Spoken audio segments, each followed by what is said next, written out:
जिला कांगड़ा में मधुमक्खी पालन बना ग्रामीण अर्थव्यवस्था की नई राह।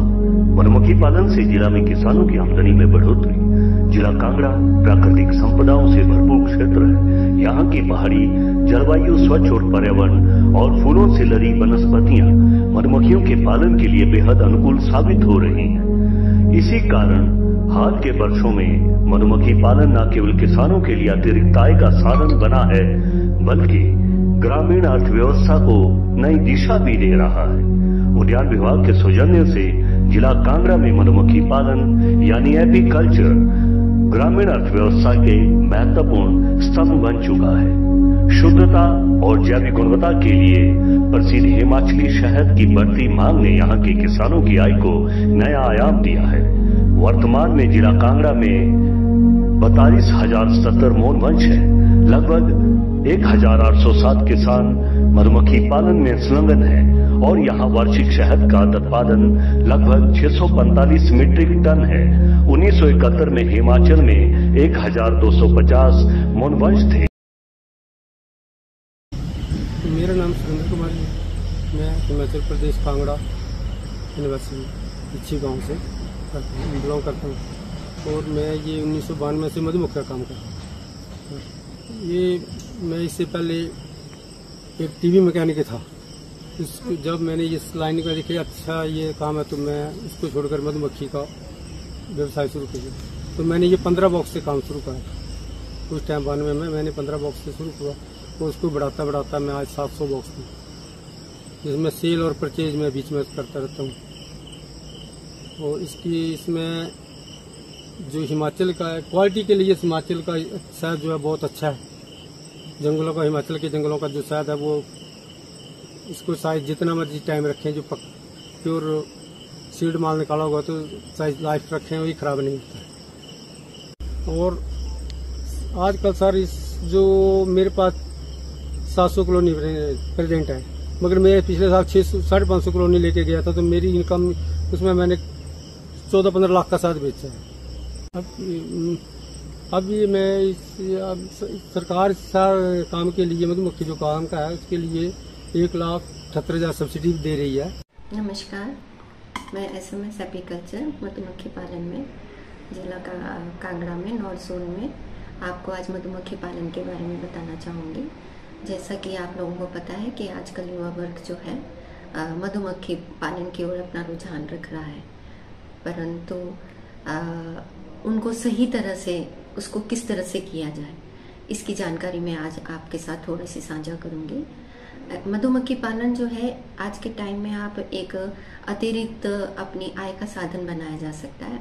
ये हमारी जो अर्थव्यवस्था को भी सुदृढ़ बनाने की ओर अग्रसर हो रहा है। तो हमारे विभाग में कुछ जो है मुख्यमंत्री मधु विकास योजना चलाई जा रही है। इस स्कीम और योजना के तहत आपको ये बताना चाहूंगी कि सरकार द्वारा 80% सब्सिडी जो हम बागवानों को देते हैं। यदि कोई भी कीपिंग का काम करता है, मधुमक्खी पालन का काम करता है और वो 50 बग से अपने से स्टार्ट करता है, साथ में उपकरण जो इक्विपमेंट्स होते हैं उसको भी अगर रखता है तो हम 1,76,000 की सब्सिडी उसको देते हैं। इसके अलावा हम प्रशिक्षण शिविर भी यहाँ पे करवाए जाते हैं।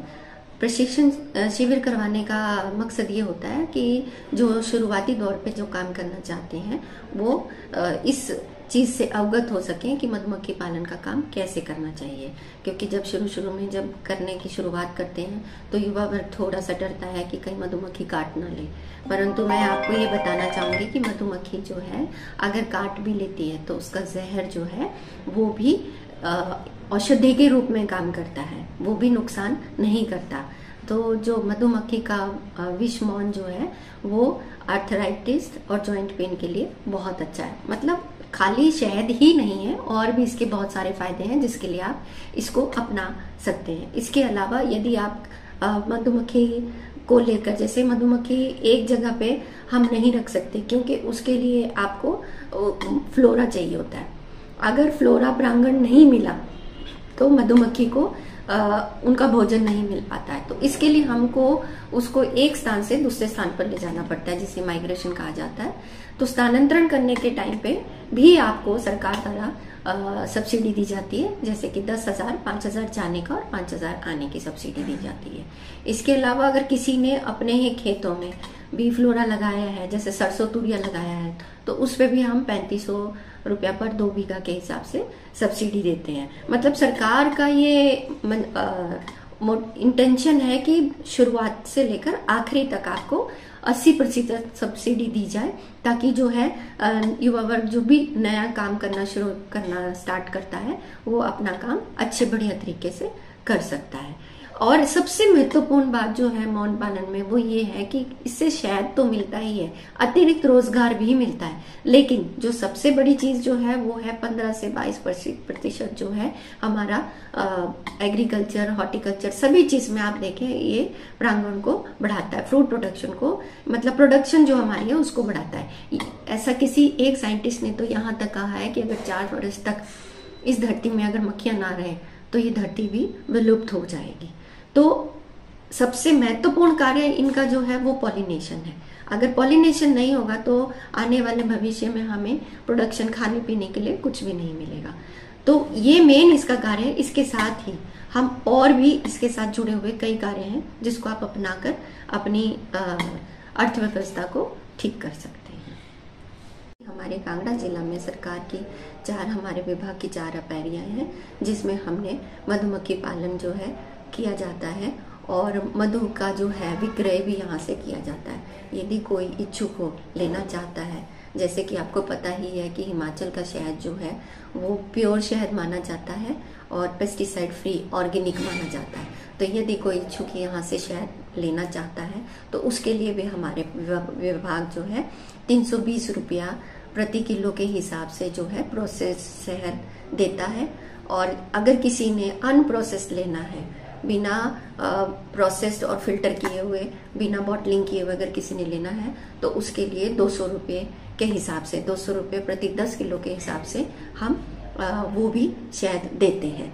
और तीसरी जो चीज़ है कि यदि कोई मधुपालक मक्खी पालक जो है उसके पास मक्खियाँ है, वो मक्खी शहद निकालता है और उसे प्रोसेस करवाने के लिए अगर ज़रूरत है तो वो हमारे विभाग को संपर्क कर सकता है। हम 8 रुपये प्रति किलो के हिसाब से जो है प्राइवेट बी कीपर्स की प्रोसेसिंग भी विभाग में करते हैं। जी नमस्कार, मैं लक्ष्य पठानिया, उप निदेशक उद्यान जिला कांगड़ा। जहाँ तक हमारे मधुमक्खी पालन से संबंधित बात है तो यहाँ जिला कांगड़ा में हमारा जो एक क्षेत्र है ये मधुमक्खी उत्पादन के लिए बहुत ही उपयुक्त एक स्थान है, जहाँ पर हमारे कई बागवान इस रोजगार से जुड़े हुए हैं और समय समय पर हम अपने बेरोजगार बागवानों के लिए प्रशिक्षण कार्यक्रम जो है ये हम BKDO कांगड़ा के माध्यम से जो हम करा रहे हैं। और साथ ही साथ मैं यहाँ पे बताना चाहूँगा कि ये एक बहुत ही बेरोजगारों के लिए खास करके एक रोजगार का बहुत अच्छा साधन है, जिसमें कि विभाग द्वारा हम बेरोजगार लड़कों को एक ट्रेनिंग के माध्यम से जो है ये विभिन्न स्कीमों के तहत जो है हम इसमें उनको उपदान जो है देते हैं। और इसमें न केवल उपदान बल्कि अगर वो इसमें